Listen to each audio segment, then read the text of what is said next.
Second cue. I'm talking to you now. Yeah.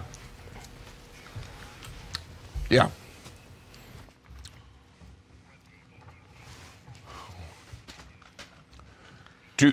So again, ladies and gentlemen, these are your cameras for introduction. Wait, is that in the script? I don't remember seeing that. And if it's there, but why? But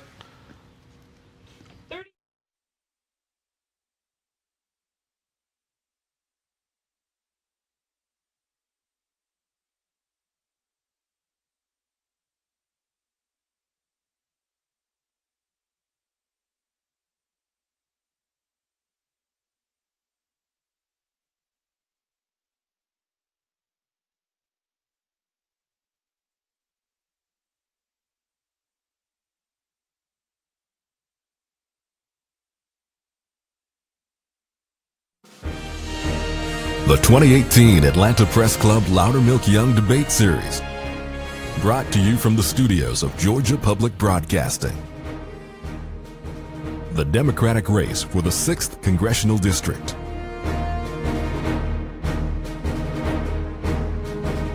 good morning. I'm Bill Nygett, the host of Political Rewind on Georgia Public Broadcasting Radio. Welcome to the Atlanta Press Club Loudermilk Young Debate Series, originating from the studios of Georgia Public Broadcasting in Atlanta.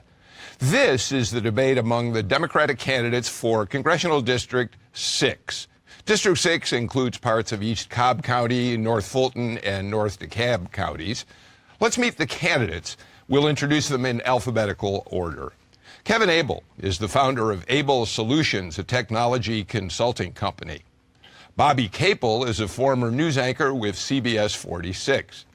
Stephen Knight Griffin is a former policy coordinator at the CDC and the National Center on Birth Defects and Developmental Disabilities. And Lucy McBath is the national spokesperson and faith and outreach leader for two organizations, Everytown for Gun Safety and Moms Demand Action for Gun Sense in America. Now let's meet our panelists. Jeremy Redmond is a reporter for the Atlanta Journal-Constitution. Michelle Wright is a news anchor with WSB Radio, and Ellie Yu is a reporter at WABE 90.1 FM. All right, with all the introductions out of the way, let's get started. If you want to know information about the debate rules, go ahead and visit the Atlanta Press Club website, atlantapressclub.org. We're going to start the debate with a section in which each candidate will be asked two questions by the panel. Jeremy Redmond, you get your first question to Stephen Knight Griffin. Hello, Mr. Griffin. Welcome. Thank you for being here. Tom Steyer was recently in town with his Need to Impeach campaign, and that's an effort to impeach the president. Where do you stand on this issue and why? I'm glad you asked that question. It's an important one, and it's one that our country needs to talk about in a serious way. Now, the Mueller investigation has not concluded at this point, but I think it's important for us to keep an open mind and to generally consider things from the perspective of what if. I went there primarily to hear out what he had to say, to hear out his case for making the impeachment scenario come to pass, and also to make sure that I understood the issue in a full fashion in as much as I can within the context of knowing both what we do not know and knowing what we do know. I think it's important for us as prospective candidates to have a full understanding of the issues and for us to approach them in a forthright and straightforward manner.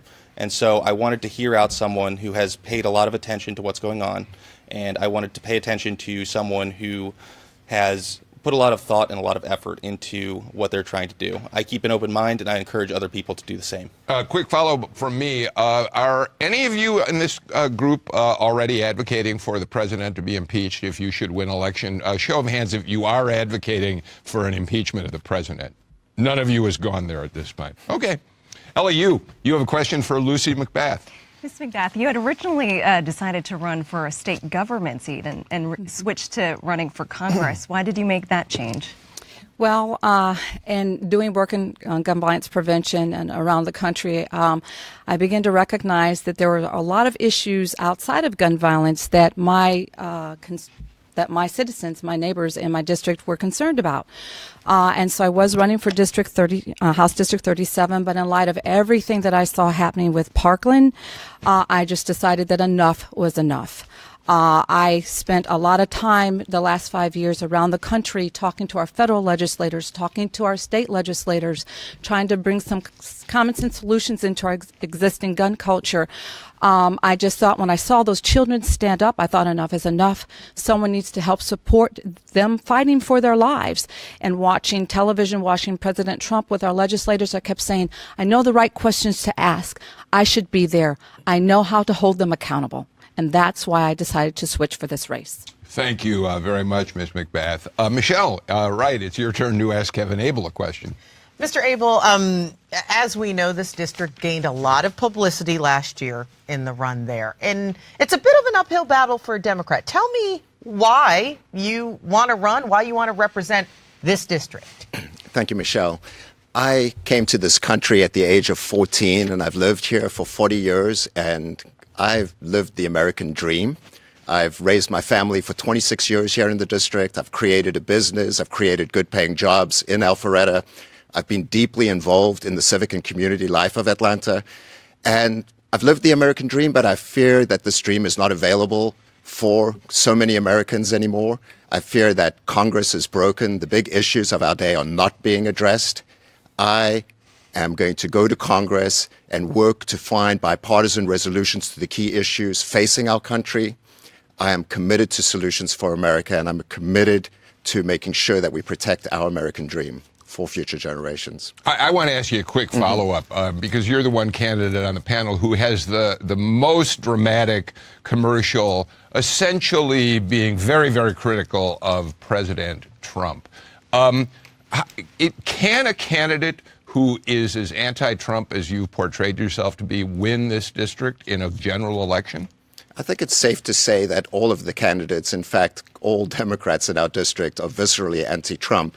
But in addition to that, we have a significant segment of the independent and Republican electorate in this district who themselves are extremely unhappy with the direction that President Trump and Karen Handel, by extension, are taking the Republican Party.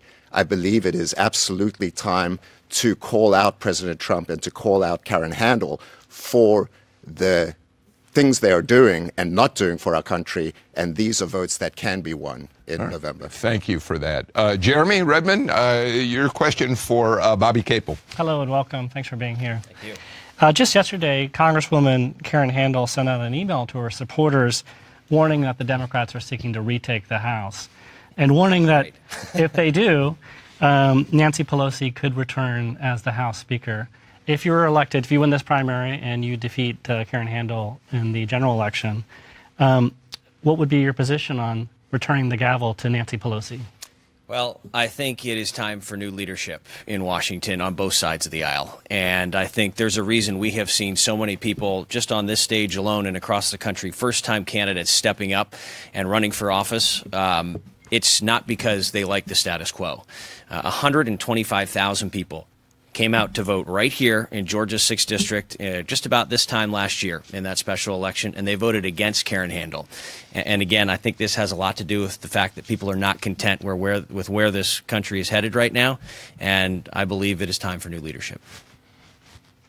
Ellie?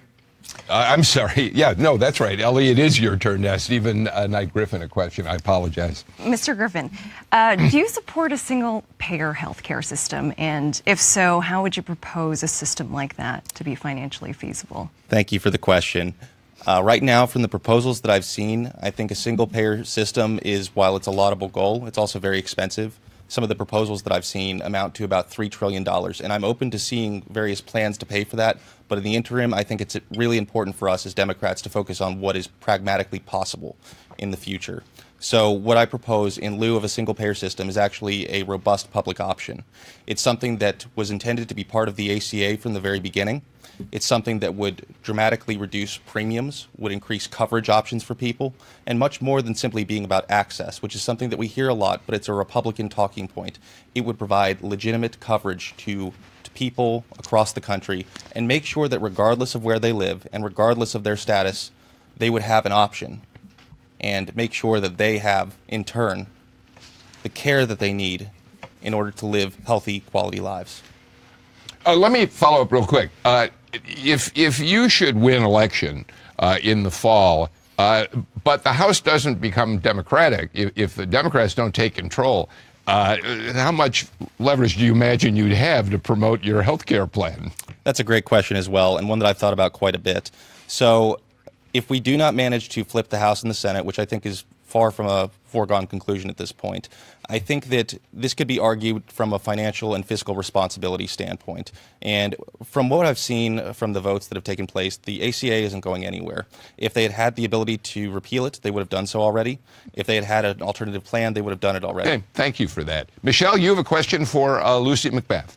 Ms. McBath, part of this district, as we know, it made history last year as the most expensive House race. And so I ask this because looking at some of the research that I've found, raising money, you're kind of on the tail end of that. How do you hope to gain publicity and get your name out there so people know what you stand for in light of that?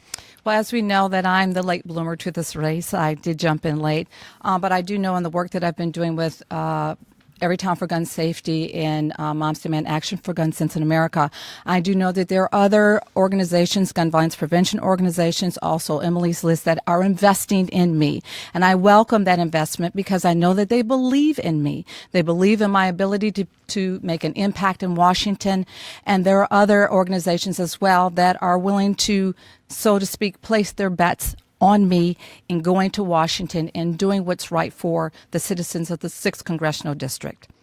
Before we go on to another round of questions, I want to follow up to a couple of things that were said earlier, if I may. First of all, Ms. Capel, you already said you would not vote for Nancy Pelosi as Speaker if Democrats take control.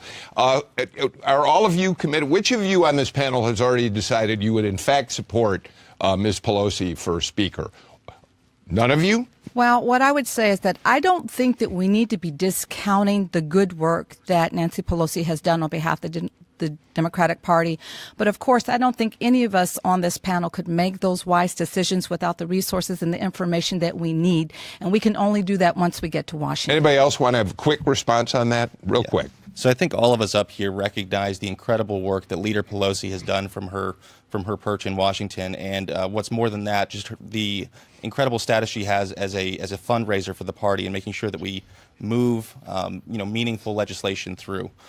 What I think that we need, regardless of that, is fresh blood and new perspectives. And I've actually proposed several people that I think would be excellent alternatives, people like Sherry Bustos. Do you want to get a quick shot at that, Mr. Abel?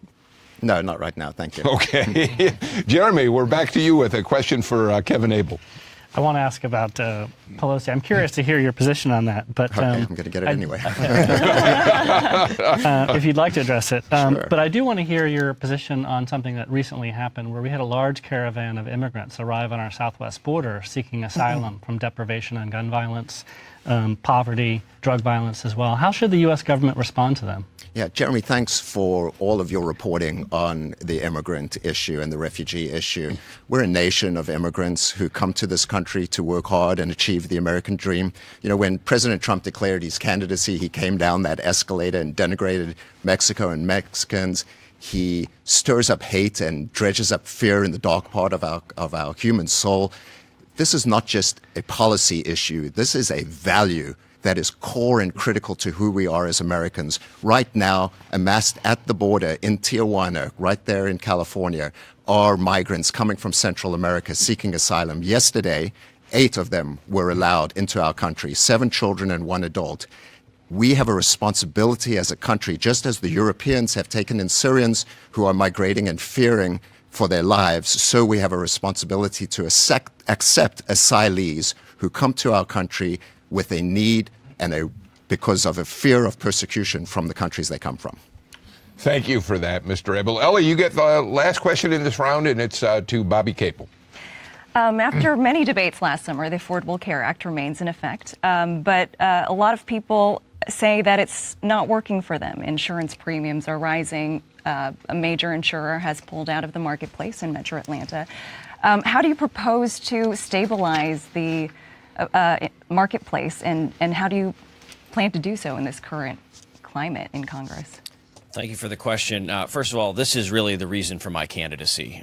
I was a news anchor here in Atlanta for several years, and I quit my job at the peak of my career with 2 young children because I care so deeply about this specific issue.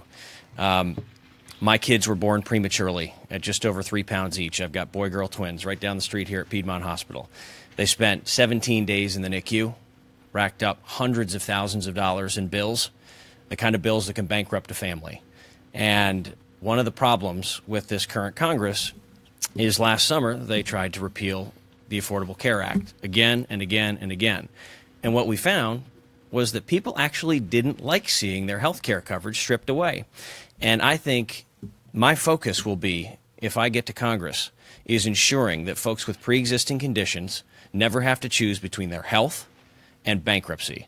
Ensuring that children like mine, who had an extended stay in the neonatal intensive care unit, never have to face lifetime caps in a health insurance market that we are in America. Yes, go ahead, Bill. Bill. Thank you for the answer, but then again, I ask you the same question. Yeah. If you don't have a Democratic House, a Democratic Senate, how do you possibly accomplish any of this? Well, and I appreciate the premise of the question, but I reject it. I think we are going to have a Democratic House in the fall, and I think we're going to be coming from a position of strength as Democrats, and we're going to have the opportunity to negotiate directly with this White House to cement some of the things that people like about the Affordable Care Act. You mentioned specifically insurers pulling out of the marketplace. You're talking about Blue Cross Blue Shield right here in Georgia. That is a direct result of this president saying publicly he wanted to tank this law. It has nothing to do with the Affordable Care Act itself. And in fact, it's why premiums have gone up 20%. We've got to stabilize the marketplace, and then we'll have better health care. All right, thank you for that answer. So, okay, that's our first round of questions for everybody. In the second round, we change things up a bit. Candidates are going to have an opportunity to ask a question of an opponent of his or her choice. The candidates get 30 seconds to ask the question, and there's 60 seconds for a response and 30 seconds for the rebuttal. By a random selection by our team, Kevin Abel, you are going to get the first opportunity to ask a question of one of your opponents. Thanks. And so my question is for Bobby. And, you know, we know that Nancy Pelosi is going to run to be Speaker of the House when we win the House next year. At 4 candidate forums, an AJC question, and I believe the way I heard your answer today, you're not answering that question directly. This is going to be a big issue in November. Frankly, it's already a big issue now. I'm not suggesting there's a right answer or a wrong answer to the question. I'm just suggesting that the constituents in the 6th District deserve Do you have a question? right answer. Yeah, no, I totally appreciate the question. And what I've been pretty clear on this from the whole time I've said is that I will vote for the speaker who best represents this district, and I believe it's time for new leadership.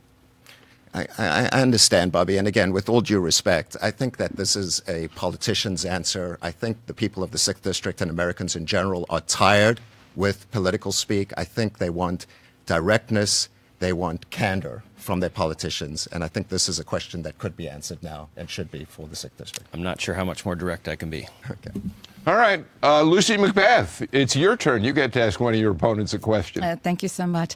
I'd like to, if I may, direct my question to Mr. Griffith. Mr. Griffith, and having worked in gun violence prevention around the country for the last several years, I understand that the NRA leadership has actually been very successful in defunding any ability for the CDC to be able to do research on the implications of gun violence on American citizens. My question to you is, do you support that kind of research, and why? Absolutely. And I'm glad you asked that question. Coming from CDC, it's incumbent upon me, and as the only person here with public policy experience, especially in the healthcare sphere, I really think that we do need to properly fund the study of gun violence, and we should do so without preconceptions. It's really important for us to have facts, to have evidence in order for us to properly approach the question of gun violence in this country. And so while the Dickey Amendment has largely been annulled by the omnibus spending bill, which was recently passed, we still need to actually pass that funding. And so to that end, I would go to Congress and I would support funding for CDC gun violence research. Thank you. Thank you. Okay, we'll move on then. You do have 30 seconds to respond if you want. No, I agree wholeheartedly. As having done this work in the among communities all over the nation, I see the implications every single day. And having lost my own son to gun violence, I know how important that the CDC be able to have this kind of research and data just shows the implications of gun violence and the devastation that it causes around the United States. All right, thank you very much. Bobby Capel, your turn. At this time last year, the eyes of the nation were focused right here on Georgia's 6th Congressional District for the special election that was taking place. My question is for Ms. McBath. Voting records indicate that you did not vote in either special election in April or June. I would just love to hear why that was. Absolutely. I have been a Georgia resident since 1990. My son was born and raised in Georgia. In 2016, as I was traveling on behalf of the Democratic Party and Hillary Clinton, for personal family reasons, I voted in Tennessee. And then in 2017, I switched it back. Now, as I was traveling on behalf of the Democratic Party and Hillary Clinton, I heard some horrible things that were said about me from the Republican Party, that I was a pawn for Hillary Clinton and that I was pimping my child. And it's very hard rhetoric to hear from the Republican Party. However, for anyone in this party to challenge my commitment to the Democratic Party, I think it's very painful, and I really think that we can do better than that. Thank you very much for your response. You want to take your 30 seconds to respond to that? Thank you for answering the question. Thank you. All right, Stephen Knight Griffin, you get the last question. Thank you, sir. So this question is directed to Bobby. Recently, 538, which is a statistical analysis group online, has shown us and has proven that the media has been taking a beating in terms of its credibility and in terms of just general perception. So my question is this. Given the fact that Democrats, by and large, are increasing in favorability, but Republicans have dropped to 20% favorability ratings, how do you plan to address that, given the context that we will need moderate Republican voters to win the election in the 6th? I'm sorry, I guess I'm confused as the question. Okay. So given the unpopularity of the media and the people who deliver it, how do you plan to win moderate Republican votes? Fair point. All right. So, look, I think one of the things about the current climate that we're in right now with this administration is they are bullying and beating up on just about anybody they can get their hands on, especially folks in the media. And I will tell you this, you'd be surprised at how popular local news personalities and newscasters and reporters are, because we are actually the ones uncovering stories in our communities. One of the great things about having been a journalist here in Atlanta is I've gotten the opportunity to spend time not just in my bubble where I live, but I've been able to meet folks from all walks of life and tell their stories and listen to their stories. Listening is something we haven't seen a lot of out of this current representative. She won't hold a town hall with anybody that didn't vote for her, and I think that's a travesty in an American democracy. All right, thank you. Before we move to the next round, Ms. McBath, if I may, I think our viewers do deserve a little clarity. You said you voted in Tennessee for personal reasons. I think it's fair for us to ask, what does that mean? Well, my husband is a permanent resident of Tennessee. Okay. And there were some considerations that we were making, and we made those decisions, and we switched it back. I guess I'm asking, what does that mean there were considerations you were making? I do think that's a question that people have a right to ask. Well, I mean, my husband is a permanent resident of Tennessee, and, we were dealing with some personal issues. Okay. His father was not healthy at the time. They run their personal family farm. So those are all reasons that we were considering at the time. Thank you. I'm really not trying to dig into your personal life, but I want to make sure our viewers get some sense of that decision. All right. So if you're just joining us, this is a debate between the Democratic candidates for Georgia's 6th Congressional District. We're going to go to our final round. And now in this round, we bring the panelists back in. They'll each get to ask a question of the candidate of her or his choice until we run out of time. And again, I'm going to continue to exercise an occasional privilege as moderator to ask a follow-up question of the candidates. And I'll also decide when a rebuttal to the question is appropriate. Michelle, you get the first question. Ms. McBath, I'd like to point this to you based on the response that you just gave and based on last year's Democratic candidate and his how shall we say, where he lived, basically. And so just clarify, do you live in the 6th District? Yes, ma'am. I live in the 6th District. Jordan went to Marietta High. I have neighbors that I've been living amongst there since 2008. So, yes, I actually physically live in the district. Okay. You want to try one, Jeremy? Yeah, Mr. Capel. So John Ossoff narrowly lost to Karen Handel in the last election. What did he do wrong? How will you campaign differently if you advance past the primary? Well, I don't think this is an opportunity to discuss what was done wrong. I think he did a lot right in laying the groundwork for all four of us to actually have an opportunity to win this seat. This seat would not be in play were it not for his improbable campaign in last summer's special elections. I think for me personally, we're running on a bold message. If you've seen our TV ads, we're not shying away from anything. It has to do with our personal life experience. I think it's important that we have somebody that is not only willing to listen to the voters here in Georgia's 6th District, but that when needed, will stand up to President Donald Trump and his apprentice, Representative Karen Handel. Let me follow up, because I asked Kevin Abel this question, and you opened the door for it, Mr. Capel.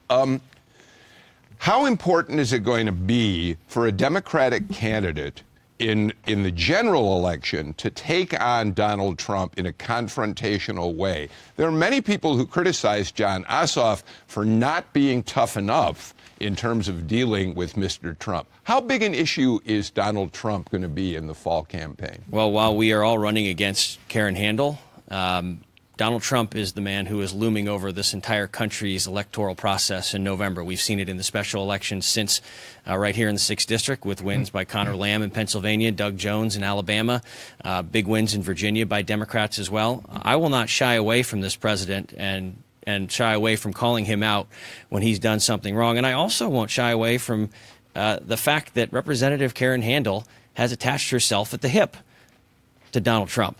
She was up in Pennsylvania with him on stage at the Conor Lamb rally.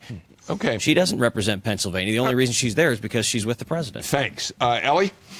Speaking about the president, Mr. Abel, is there an issue you'd be willing to work with the president on? I'd be willing to work with the president on just about any issue if he approached us, the Democrats in Congress, with some reasonable-minded approaches to things like health care or immigration or the budget or climate change. So, yes, absolutely. I am all about the fact that we need more rational-minded congressmen and women who are willing to come together, work across the aisle to find sustainable solutions that Americans deserve. So I would absolutely welcome the president and members from the Republican Party approaching Democrats and finding solutions to these issues. I believe healthcare is the most critical issue looming over our country, hanging over our head as we enter the next decades. It is imperative that we find sustainable healthcare policy for our country. Ellie, before we move on, you satisfied with what you heard there, or do you want to ask a follow-up? Is there an issue right now you would be willing to work with the president? Well, I would love for President Trump to come forward with healthcare policy that he'd be willing to negotiate. I firmly believe that the Affordable Care Act is the right framework for policy for healthcare in this country, but I acknowledge that there are many areas where it needs to be addressed and shored up. And so healthcare is absolutely the number one priority, and I would love to negotiate with him on that. You're up, Michelle. All right, Mr. Knight, I'd like to address this question to you, and it's pretty basic in its, premise. A lot of people don't even realize there's an election going on right now. Right. And so, especially in the 6th District, there was such a blow up last year. And I mean, everywhere you turned around, there was TV ads and all of this stuff. How do you anticipate getting the word out that you are the one that should run against Karen Handel? Absolutely. And I appreciate that question.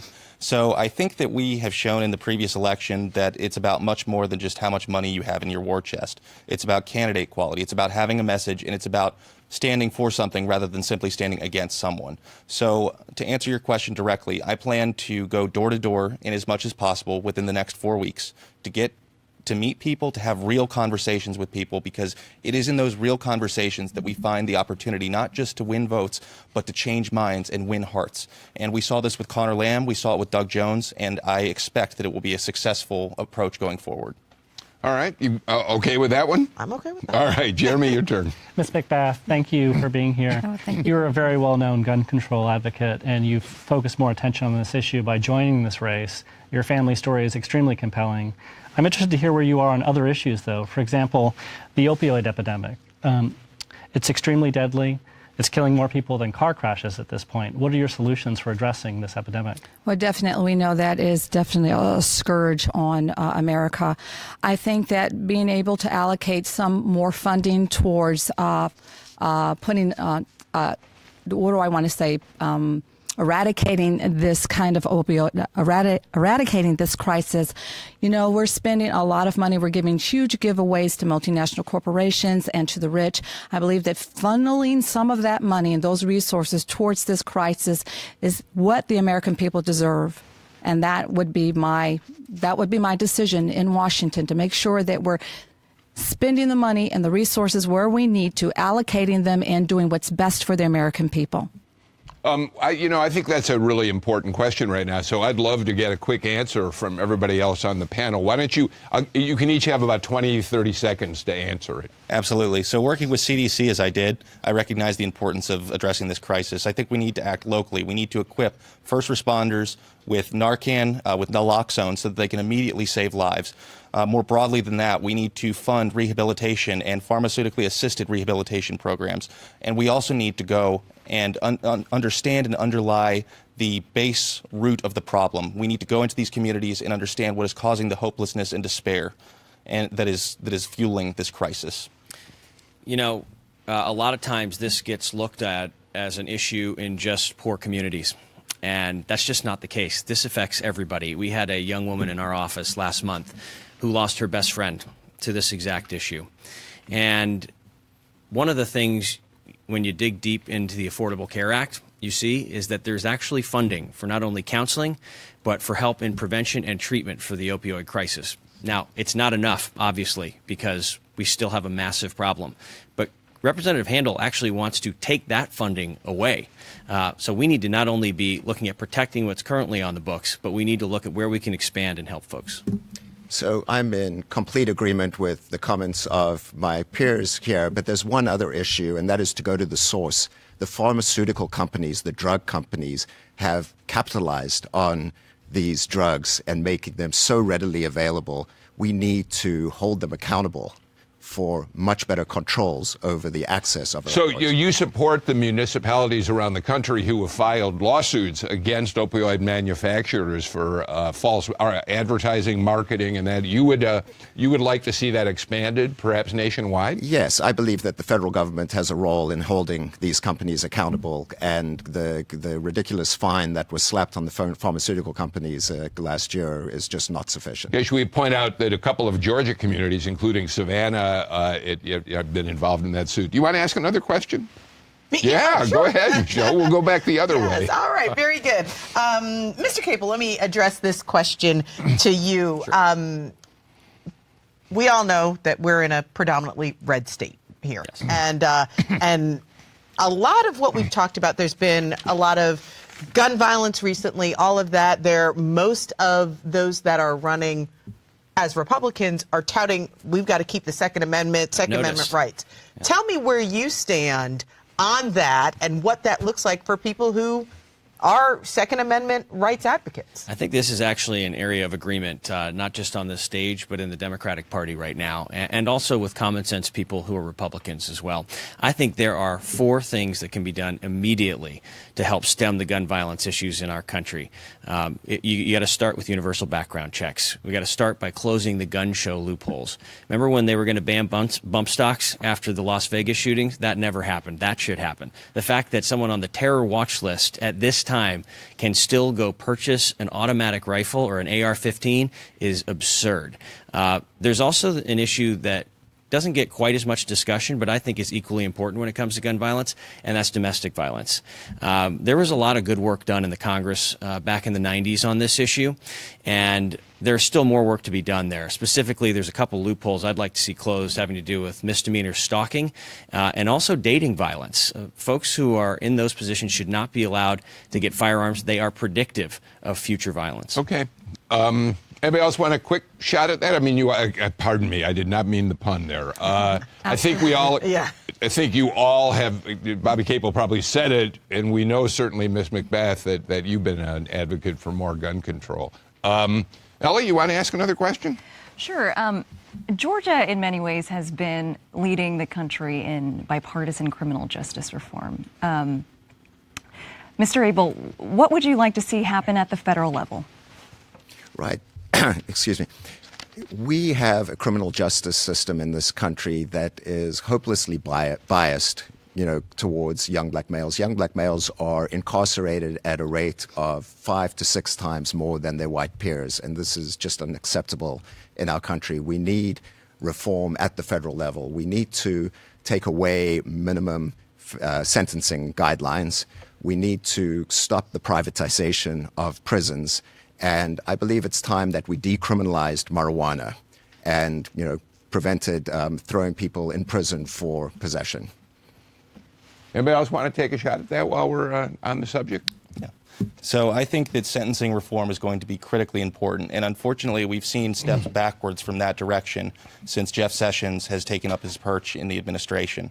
What I would welcome seeing is the continuation of those bipartisan efforts at a federal level as well as state levels so that we can fundamentally address this problem and make sure that we have these conversations and make sure that we address the social justice issues involved with this, making sure that young black men are not incarcerated at rates above and beyond the rest of the population, making sure that marijuana is decriminalized both in a medicinal and a recreational perspective, and that the tax money is used to improve communities all over the country.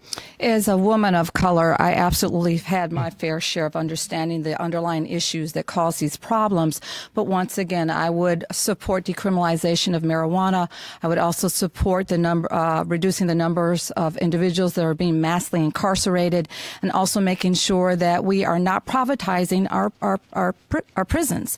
Having great exposure in this area and dealing with people all around the country, I think that these are some of the most common sense ways that we can change this culture. We'll give you a few seconds on this one too, Mr. Quick, this isn't criminal justice reform is an issue that used to be just a one-party issue, and now people of common sense on both sides of the aisle agree that this is something that needs to take place. Everybody here has hit on the two big ones, which is ensuring that we are not institutionalizing a whole class of citizens from the beginning. And secondly, ensuring that we're not profiting off the back of institutionalizing those citizens. Okay.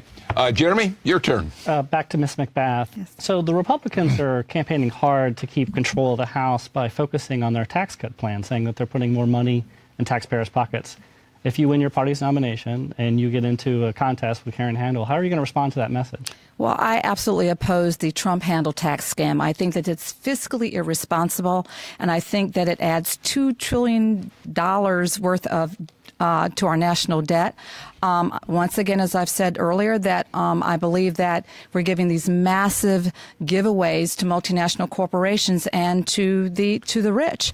What I really think that I really think that this really hurts our standing with the American people. I think that they're losing confidence in our president and not in the administration. And what I'd like to be able to do is I want to be able to give tax relief to middle-income families and small businesses. Heavens knows that they are the backbone of not only of America, but of the 6th congressional district. And I think that doing such is really going to give a lot of tax relief to people that need to be able to keep food on the table and pay their bills every single day. You're up, Michelle. All right, Mr. Abel, let me ask you this question, and it's, again, kind of basic in its questioning, but I'm eager to hear your answer. What made you think, I want to be the representative for the 6th District and I can do it, and how am I then going to work with those across the aisle? Right. So it goes back to an earlier question you asked me, and frankly, in the wake of the John Ossoff, Karen Handel election last June, I took a serious look at the situation. I wrote a letter to my friends at the AJC, and I said, what does the Democratic Party need in a candidate who can beat Karen Handel in November 2018? And I answered my own question. I said, we need a candidate who lives in the district for 26 years, perhaps. He's raised his family. Someone who's created jobs. Someone who is of this district, been deeply involved in the community and civic life of Atlanta. I believe that I, having lived in this district, having befriended most of my friends, Republicans in Alpharetta, talked with them about politics for 20 years, found that there's more that unites us than what divides us. I believe that the majority of Americans play between the 30-yard lines and that there's room for compromise and that they're looking for a candidate like me to go to Congress. All right, I want to ask a quick question. I'm looking for very brief answers to this. It's twofold. You've been elected. You are now serving in the next Congress of the United States. Each of you, please tell me, what's the number one committee you want to serve on and why? I want to be on the Energy and Commerce Committee, and this is an area where I can deal with healthcare issues, which is a fundamental issue for our country and one that I'm most passionate about, and environmental issues, because I believe that climate change is real and we need to bring a real conversation about climate change to Congress. Mr. Capel? Yeah, I'm echoing Mr. Abel here. Energy and commerce is where the action is when it comes to reforming our healthcare system and ensuring that millions of Americans are continuing to keep their coverage. House Energy and Commerce is an incredibly important position, but I would favor the Appropriations Committee for the simple reason that if we cannot fund our priorities, we can't get anything done. Thank you. Ms. McBath? Most definitely working on gun violence prevention. I believe that every individual in this country should be able to live without the fear of being gunned down unnecessarily, and putting common sense solutions in our existing gun laws ensures that everyone can live in this country that way. Jeremy, I'm told it's your turn. Mr. Capel. So we have a situation where Robert Mueller is still continuing with his investigation. Should Congress pass legislation to shield Robert Mueller from being removed by President Donald Trump, and why? I'll make this real quick. Yes, because it's important that presidents aren't investigating themselves. Anybody else want to weigh in? I believe that we should support legislation that prevents Special Counsel Mueller from being taken out of that position. He needs to be able to continue the investigation and definitely finish his job. I think that it instills confidence in the American people when that will be done. Yeah, absolutely. We should protect Robert Mueller and the ongoing investigation. This is one of the most critical, fundamental issues facing our democracy right now as we speak. I think that we absolutely should pass legislation given the current situation, but we also need to be very cautious in doing so because it is the insinuation of one branch of government into another, and this kind of thing can set a bad precedent. And if it were used in a way where the president was not being legitimately investigated, it could be problematic. So I would say that, yes, in this current situation, it's appropriate, but broadly, we need to have conversations before making this permanent. All right. Ellie? Mr. Griffin, Congress for the last year or so, there hasn't been a resolution on DACA, the Deferred Action for Childhood Arrivals program. How would you, given the current climate, try to resolve this issue? Absolutely. And I think that DACA is wonderful material for a larger bipartisan compromise on the entirety of the immigration issue. What I would like to see come out of the DACA situation is a pathway to citizenship for all of those children who came here through no fault of their own. This isn't just a matter of policy and reality. This is fact, and it's a matter of humanity and dignity. And these children who came here through no fault of their own, it would be inhumane in the extreme, and it would be contrary to our values for us to do anything else. So I would like to see it be part of a larger compromise on a wide variety of issues. You want to follow up? What would this immigration reform bill need to include? Yeah. Absolutely. So in order to win the Republican votes necessary to ensure passage, I think that we would need to meaningfully compromise on border security. That doesn't mean I support a wall. I think a wall is really poor policy. It wouldn't work. It's silly. But I think that we do need to provide the technology, the tools, and the manpower necessary to secure our southwestern border and to make sure that not only from an immigration perspective, but also from a national security perspective, that we are safe in that sense. So let me do a follow-up. DACA has a great deal of bipartisan support. We all know that. And I can only assume that everyone on this panel, unless you tell me otherwise, supports a continuation of DACA. So let me ask the broader question, and let me start with you, Mr. Capel. What else should be included included in an immigration reform package. Should there be a path to citizenship for undocumented residents of the United States? Should there be some safety provided to all of them without regard to whether they're deferred action on childhood arrival? Sure. Let's start with DACA, and then we'll move down the line here. I think specifically on DACA, the president's decision was not only cruel, but it was reckless. And to leave millions of children who have come here through no fault of their own in the balance and not knowing whether they're going to be deported to a country that they've never known. Okay, but what is the broader important. package? Now, what should it include? Right. Let's go to the next level on this.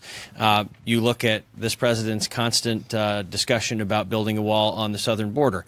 I agree with Mr. Griffin in that this kind of policy is just not smart policy, and this goes to the heart of this presidency and my issue with it, which is that this president does not make policy based on listening to experts around him who have been in the field of study and actually know what they're talking about. Instead, he gets his campaign policy from chance at his campaign rallies. Should there be a path to citizenship? I think it's important that we look at all of these things. There was bipartisan support for that very thing under several different presidents. Okay. I don't see any reason why this Congress can't take a look at the immigration issue we face here and start dealing with it. Thank you. Ms. McBath? I will support a Clean Dream Act. I will ensure that there's a path to citizenship for these children, for these individuals.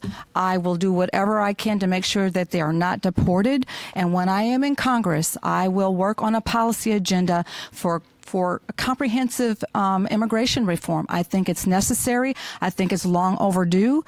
And I do not support any measures by this president to deliberately discriminate against any individual. Thank you, Mr. So, Abel. Bill, it's very rare that I use the word easy in the context of policy, but there's an easy answer to this question. In 2013, the Senate passed a bipartisan comprehensive immigration reform bill. It didn't make it to the House, but by a vote of 68 to 32, the Senate, reflecting the interests of the United States of America, had a comprehensive bipartisan bill that had 11 million undocumented immigrants without felony convictions having a pathway to citizenship, including all the DACA beneficiaries, as well as additional border protection and law enforcement, as well as changes to the visa program.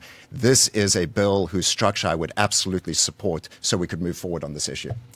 So there are roughly 11 million undocumented immigrants in this country, and not all of them passing through the southwestern border, some simply overstaying visas.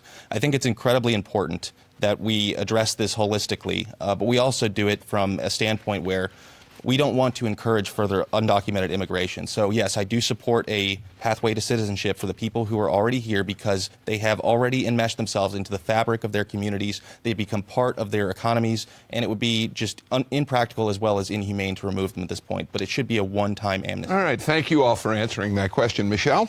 I'd like to switch gears just a little bit and talk about education and schools. And basically, I want to get your view on where the government, where the feds stand versus the states when it comes to schooling. Our current education secretary does favor charter schools. What's your take on that? Do you think it's something that the federal government should be handling, or should it be left to states? Should it be cooperative? And I'd like to hear from everybody. Who do you want to start with? You know what? I'll just go down the line. Let's start with Ms. McBath.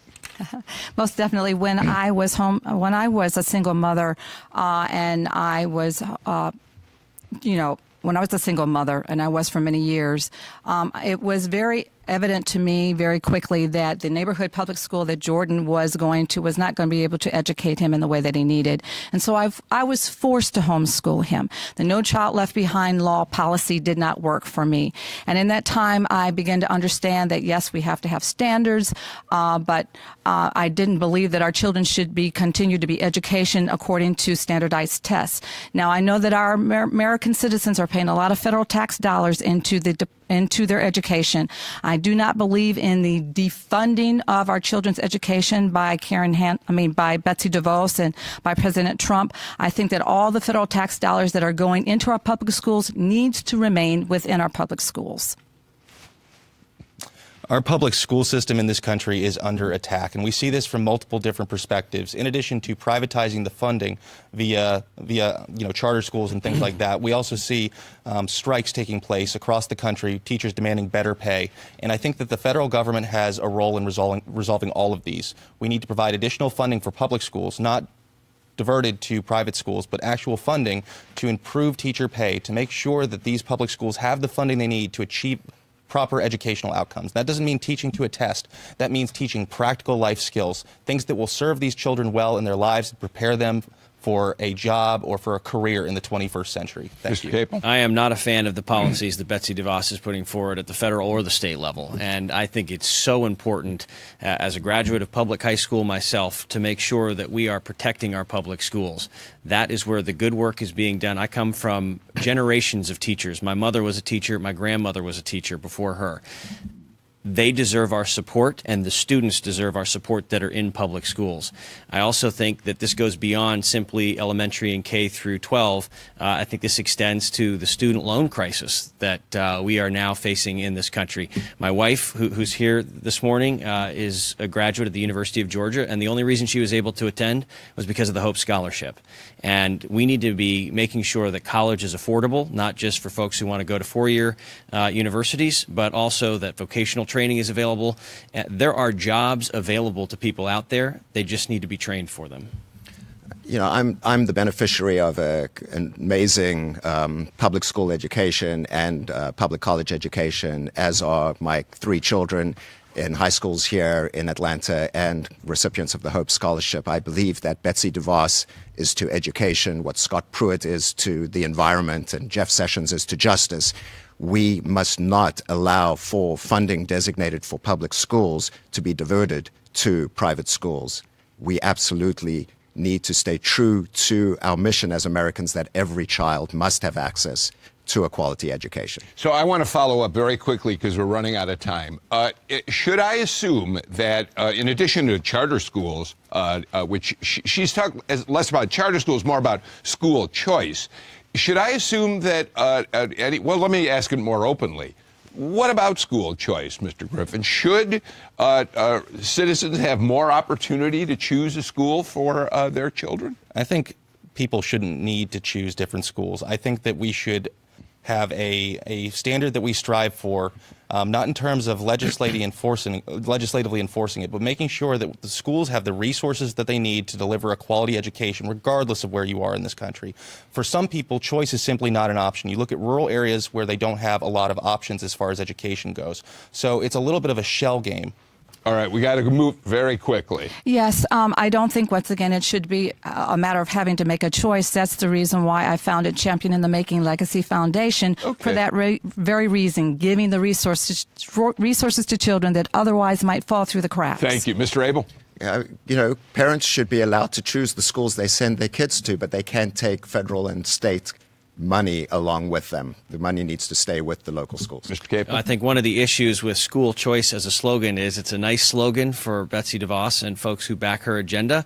Unfortunately, it's setting up a false choice for people and setting up a second tier of schools. And for those who can't afford to choose the better schools, you get left with bad public schools. And that's why we need to continue funding public schools. All right. Thank you all.